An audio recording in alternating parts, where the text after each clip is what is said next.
ስለኝ ከዛ እሷም ወደ አረብ ሀገር ጨርሳ ፕሮሰስ ሄደች። እኔን እዛ ጥላኝ ማለት ነው።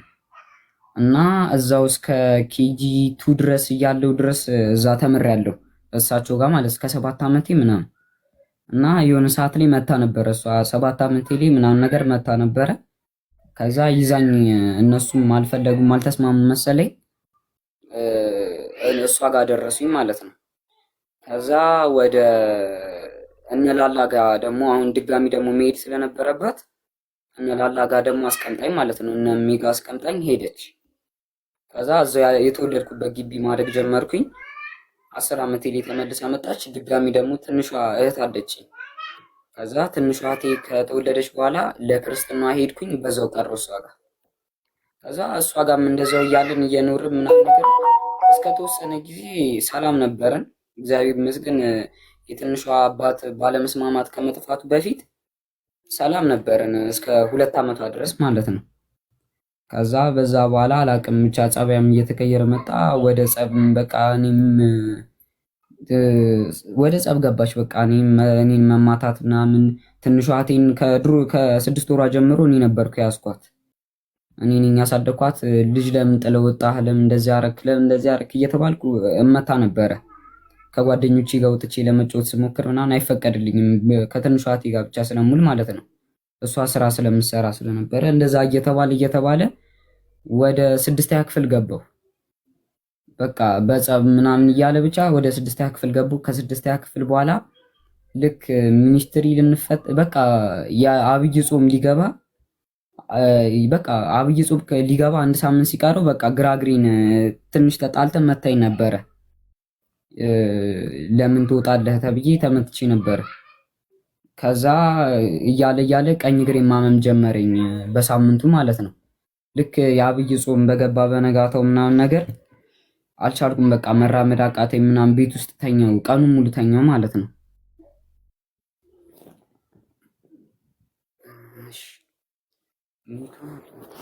ይሰማል ብላለች።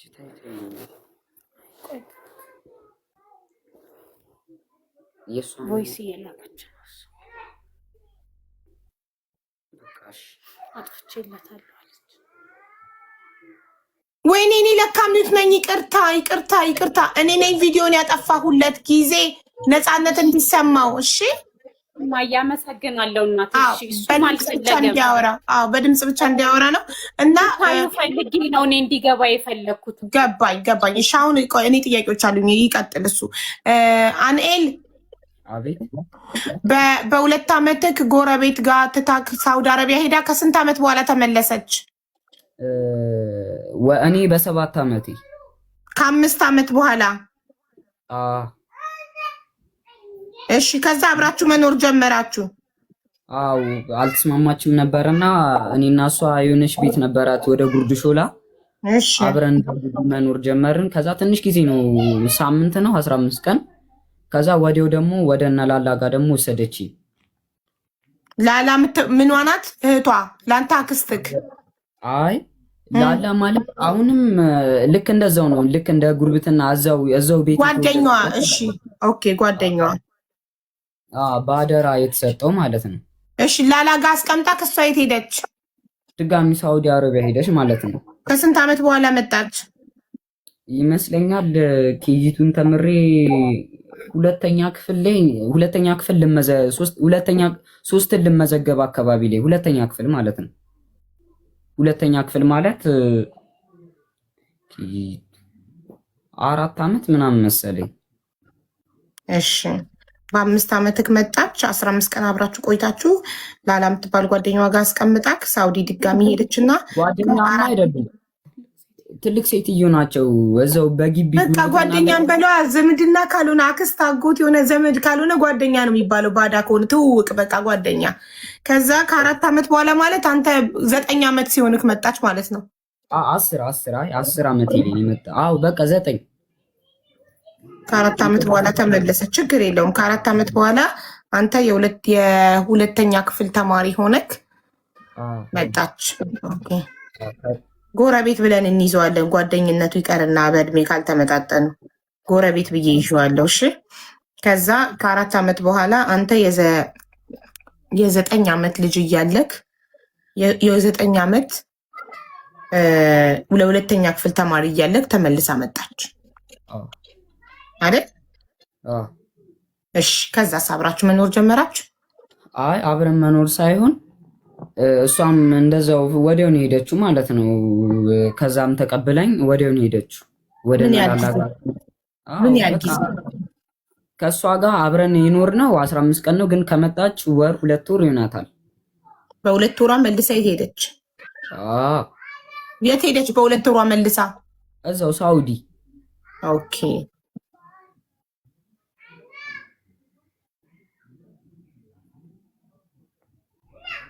እሺ በ2 ወሯ ተመልሳ ሄዳ በስንት ዓመት መጣች? በእኔ በቃ ልክ በ4 ዓመቷ መሰለኝ 9 ዓመት ይሊ ማለት ነው። 9 ዓመትክማ ኦልሬዲ ወይኔ ወንድሜ ልጄ 9 ዓመትክማ ኦልሬዲ ተመልሳ ከ4 ዓመት በኋላ መጣ። ሁለተኛ ክፍል ተማሪ ሆነክ ከዛ በኋላ ከነላላ ወሰደችክና 2 ወር ብቻ ቆይታ ተመልሳ ሄደች። ለሶስተኛ ጊዜ ሄደች። ለሶስተኛ ጊዜ አልሄደችም። እሱን እኮ ነው እየጠየቅኩ ያሉት። በቃ የሁለተኛውንማ ነገርከኝ። ያስኩትኝ በቃ ሁለቴ ነው ደርሳ የመጣች ሁለቴ ነው። የ9ኛ ክፍል ተማሪ እያለክ ተመልሳ መጣ ከነላላ ወስዳክ የት ሄደች? አብራችሁ መኖር ጀመራችሁ? አብረን ነው በቃ እሺ አብረን ነበር እየኖርን የነበረው። ምን ቤት ተከራይታችሁ ነው የምትኖሩት? አይደለም ትንሿ እህቴ ከተወለደች በኋላ እሷ ወደ ቦሌ ቡልቡላ ቤት ተከራይታለች እና ለክርስትናዋ ተጠራው እኔ ማለት ነው እና ተብዬ ከዛ አብሬያት እዛ ሄድኩኝ። በዛው ቀረው ማለት ነው። ወደ ነላላም አልተመለስኩም። አብረን እዛው ነው መኖር የጀመርነው። ከዛ ልክ እንዳልኩሽ 6ኛ ክፍል ላይ ምናምን ብዬሻለሁ። አብረን ነበር በቃ እስከ 6ኛ ክፍል ድረስ አብረን ነበር የምንኖረው ሆስፒታል ከገባው በኋላ ማለት ነው። እሺ ቆይ አንዴ፣ የምትኖሩበት ቤት የማን ነው? ክራይ ነው ወይስ የራሳችሁ ነው? ኪራይ ነው። አይ ኪራይ ነው። እሱ ነበር ጥያቄ። እሺ ቤት ተከራይታችሁ አብራችሁ መኖር ጀመራችሁ?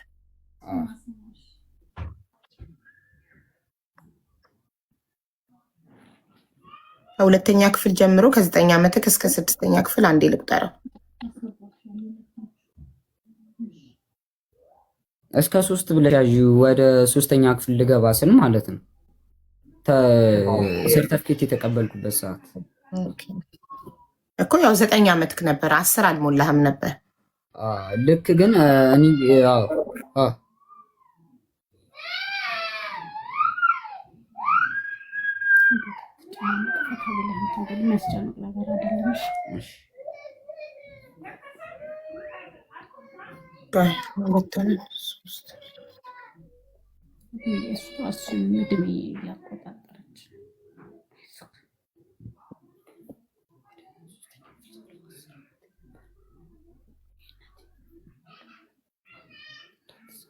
እስከ 13 ዓመትክ። እሺ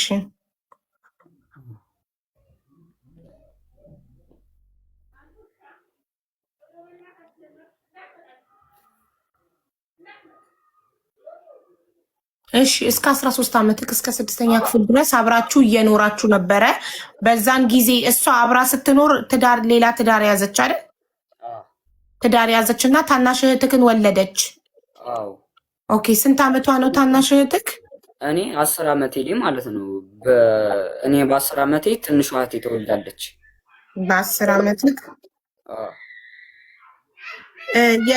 የእህትክ አባት አብሯችሁ ነበር አንድ ቤት የሚኖረው?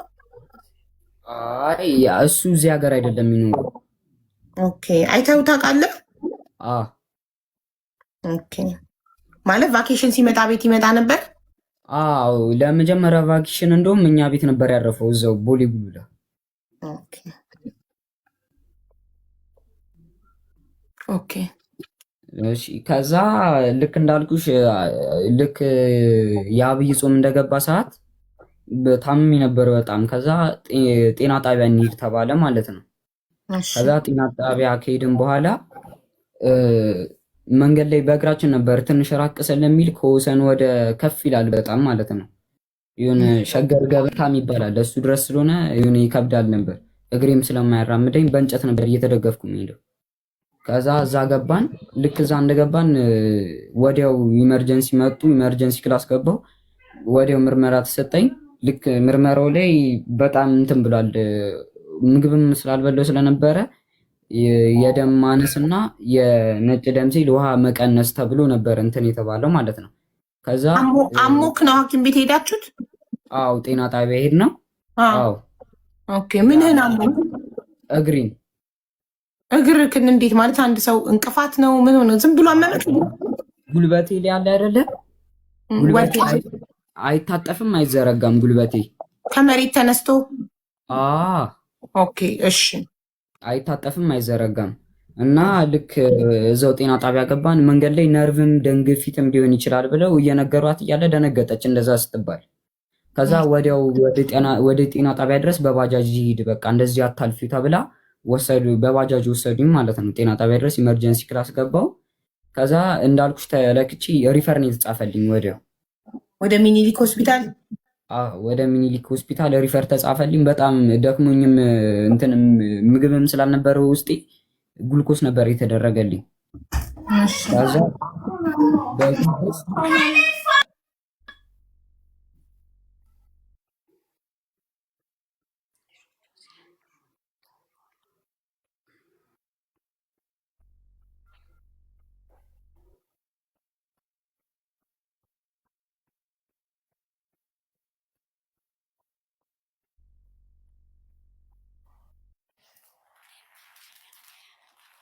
እንቀርታ እሺ። እና በዛውም ገባሁኝ። ምት ነው ብሎ ጠየቋት ማለት ነው። እሷን ምት ነው ብሎ ሲጠይቋት የሆነ ከሳምንት በፊት ምናምን ተጣልተን ነበረ እንደነገርኩሽ ቀደም ማለት ነው። ለምን ወጣህ በሚል ተጣልተን ነበረ።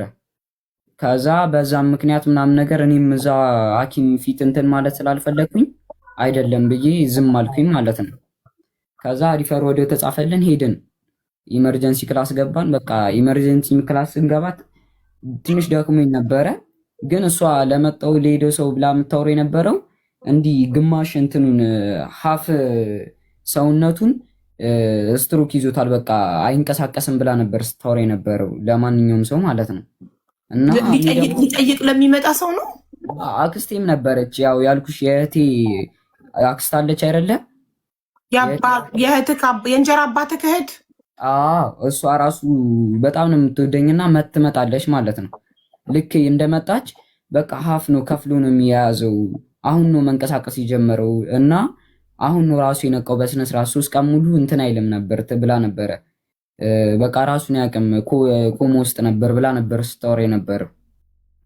ከዛ ገባሁኝ። በቃ ይተላለፍ ወደ አልጋ ያዝ ተባለና አደልት እድሜም ለአደልት ስላልደረሰ እዛው ህፃናቶች ጋር ወሰዱኝ። ከዛ እዛ አልጋ ያዝኩኝ። ከዛ በስነ ስርዓት ነው። ከዛም እንትን እንዳልኩኝ በስነ ስርዓት እንቀሳቀሳለሁ። ሽንት ቤትም ለመጠቀም ስፈልግ ራሴ እየተደገፍኩኝ ነው። በአንድ እግሬ ትንሽ ነበር ምረግጠው እየተደገፍኩ ነው የምገባው ሽንት ቤት። ራሴ የምፈልገውን ነገር ነው ማድረገው እና ልክ በቃ ሳምንት ምን እየተባለ መቆየት አለበት እየተባለ ሲመጣ ማለት ነው መድኃኒት ይጨርስ ተባለ። ከዛ ኢንፌክሽንም ነው እየተባለ ምርመራም እየተሰጠ በጣም እንትን እያለ ሲመጣ በቃ ካልጋ አትነሳ መባል ጀመርኩኝ። ካልጋ ላይ እንዳትነሳ እዛው ተኛ፣ በቃ እኔ የምፈልገውን ነገር እኔ አመጣልሃለሁ አለች። እናም ብዙ ምግብም አትብላ ትለኛለች ማለት ነው። ልክ እንግዳ ሲመጣ ምናምን እኔ በባህሪ ተጫዋች ነኝ። ሀያቴም ስትመጣ ማለት ነው እቴቴ የምትባል ሀያቴም ስትመጣ አጫወታለሁ ምናምን። ከዛ ልክ እንደነሱ እንዲሄድ ሲሄዱ ምን ትለኛለች? አንተ ለምንድን ነው ግን እንደ በሽተኛ ማትሆነው? አርፈህ አትቀመጥም ወይ? በቃ አንተ ስራ መተኛት ነው፣ አርፈህ ተኛ አለችኝ ማለት ነው። እሺ ብዬ እኔም በባህሪዋ ቁጡም ስለሆነች እፈራታለሁ ማለት ነው። በዛም በቃ ዝም እያልኩኝ መጣሁ። ራሴን ዝም እያረኩኝ ስመጣ ነርሶችም ይጠይቁኛል ምናምን። ምግብ አይበላም ብላ ተናገረች ለዶክተሮች። ምግብ አይበላም ብላ ስትናገር በቃ 3 ቀን ምግብ አልበላም ብላ ነበር የነገረቻቸው። በቃ ኤንጂቲው የሚባል አለ እሱ ይግባ ተብሎ መጣ፣ ግዢ ተባለች። ከዛ ዶክተሮቹ ራሱ ለምኛቸው ነበር። አረ እግዚአብሔርን እበላለሁ ተው አታስገቡ፣ እንደዚህ አይነት ነገር አልወድም ምናምን ብዬ ነግራቸዋለሁ። እረፉ እያቸው እነሱም በቃ አይበላም ብላ እሷም ደረቀች። ከዛ እሺ ብዬ በቃ ምንም አማራጭ ስለሌለኝ ገባ።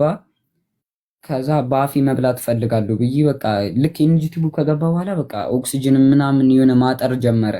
በስነ ስርዓት ምግብ ቱቦ ውስጥ ስላለመደችው ማለት ነው ማስገባት ስላለመደች ይሁን አላቅም ብቻ በቃ መድከም ጀመርኩኝ።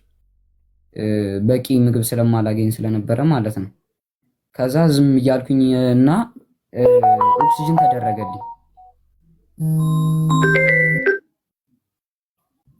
ኦክሲጅን ይቅርታ ስልክ ገብቶ ነው። ኦክሲጅን ተደረገልኝ። ከዛ በቃ አይኔን ጨፈን ኮፍዬ ዝቅ ታደርገው ነበር አይኔ እንዲሸፈን ማለት ነው። በቃ ማንም ሲመጣ አይኔንም ብገልጥ ምንም ብል አያየኝም። ከዛ እንደዛ እየተባለ 5 ወር ሙሉ እንደዛ ሆነ ማለት ነው። ምንም ምግብ ሳልበላ ምናምን ነገር። ከዛ ኪሎ ወደ 17 ኪሎ ምናምን ገባው ከ40 ምናምን። ከዛ ልክ በዛ መሀል ነው ጊዜ መታም ያረገችውን ነገር የነገረች። ጊዜ አንዴ ሳይለንት ብታረጊው ስልክሽን ኢሞ ምናምን እየተደወለብሽ ከሆነ ሳይለንት ማድረግ ትችያለሽ፣ እኛ እንዳንረበሽ እችላለሁ። ወይ ዳታሽን ለኢሞ ብቻ መዝጋት ትችያለሽ፣ ማንም ሰው ኢሞ እንዳይደውልብሽ። ዳታ ውስጥ ገቢና ኢሞ የሚለውን ነክተሽ ኢሞን ብቻ ኦፍ። ከዛ ኢሞ ላይ ኦፍላይን ነው የሚያሳየው፣ ማንም ሰው መደወል አይችልም። አርጋለሁ። ኦኬ፣ ከዚህ በኋላ አይጠራም ብለን ተስፋ እናደርጋለን።